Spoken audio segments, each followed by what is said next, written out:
1, 2, 3, let's go.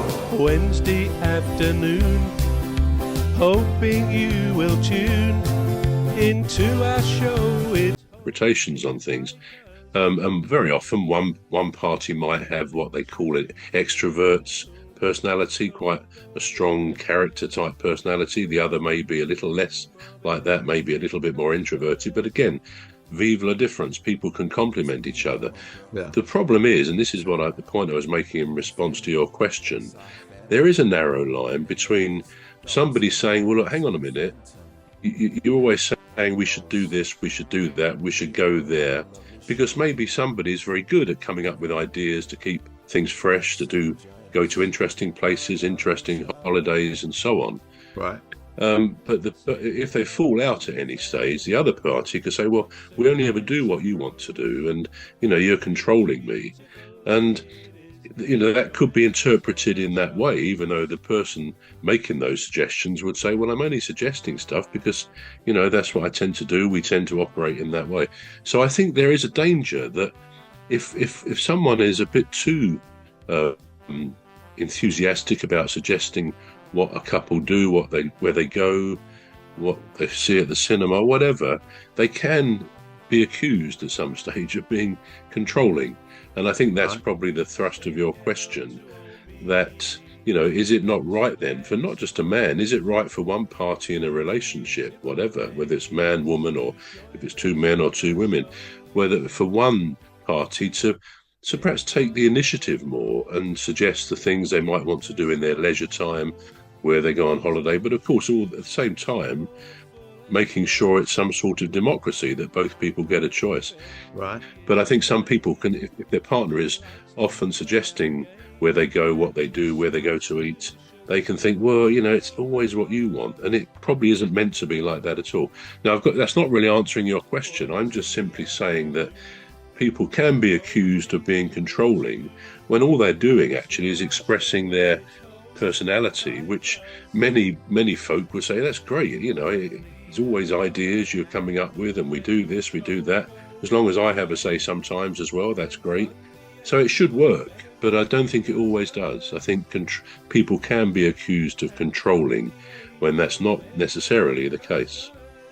Yeah, so do you think it stems from the misuse of the word, or the misuse of, what people might term as being, like you said, like a strong character, or like somebody's got not a controlling character, but they tend to say they tend to say it more like how they feel or what they feel, rather than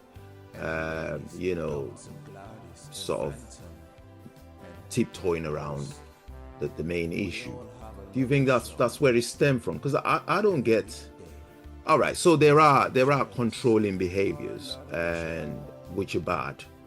We're right to condemn that, rightly so. But there are people that want things a certain way. All right, so there are women that want to be a housewife, and there are men that want to marry women that are housewives, that would just not work. Stay-at-home moms, they call themselves, don't they? And people tend to criticize that. They tend to say, well, if you're a stay-at-home mom, you're not really being productive. You're not sort of being proactive in a way, and that's not acceptable in this day and age. But that's the way they want to be. They want to be at home. They want to, perhaps look after the children. Just. The leader of our gang will make the show go with a bang, and fund the aim of everything Custis, and fund the aim of everything Custis.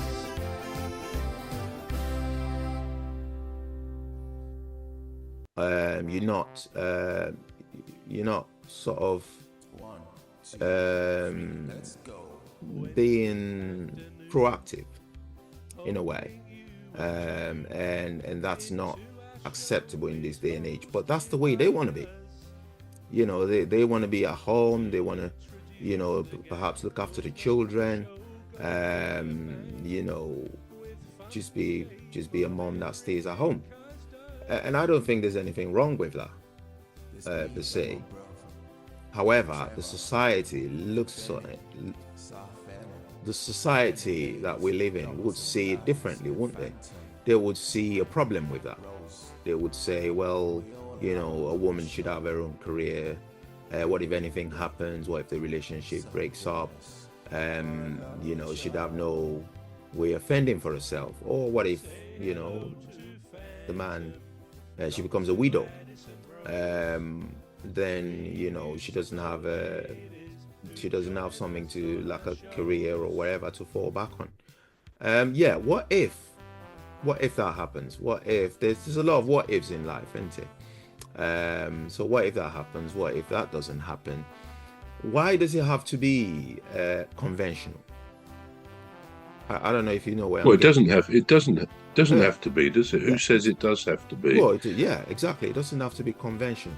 And so when you have men that say, well, you know, this is what I want my wife to be, it's like controlling them, isn't it? You know. I think if one party says to the other, "This is what I want you to be," then that sounds to me like controlling. And ultimately, I think, you know, the normal element, like most areas of life, is a very wide place to be in normality, so called.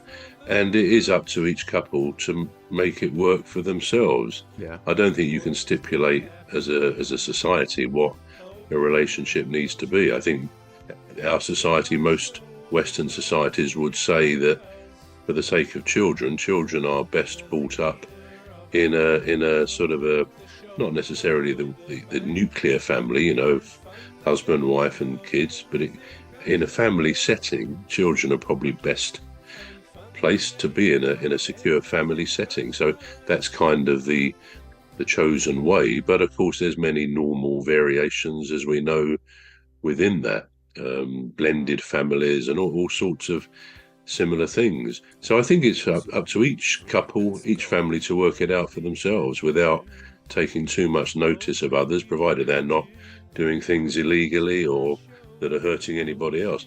The thing to remember, I believe, about any relationship is that for it to succeed in the longer term, you have to have pretty good communication. People have got to be prepared to talk through problems, not endlessly, not constantly, you know, trying to reinvent the wheel and stuff, but to talk through if there are issues. And in most relationships, from time to time, there will be issues. There will be things of disagreement, areas that you don't agree on. So people have to be able to talk about it and come up with a joint solution. I think our society does tend to suggest that more men than women, more men find it harder to talk about what they feel, their feelings, their emotions, perhaps because, in a sense, maybe us men sometimes have felt we are suppressed. We're not expected to be in any way needing, you know, we need affection, of course, but we mustn't admit to feeling a bit weak about something or unsure about what we should do. There is a society kind of thing that expects us to be, you know, man up and all this stuff. And I think that is a bit of a negative on being a male, because I don't think the same thing applies to a woman in that sense. But obviously there are things that women feel pressured about which don't apply to men, so it does work both ways. But to me, the thing is communication. You know, get any problems out in the open and hopefully solve those problems and communicate. You know, as a good relationship, people should make sure that they keep in touch with each other and know what they're thinking and actually do some different things. I think a mistake is if people expect to do everything together, to spend all their time together. And, you know, that's... make the show go with a bang and fund the aim of everything Custis. And fund the aim of everything Custis.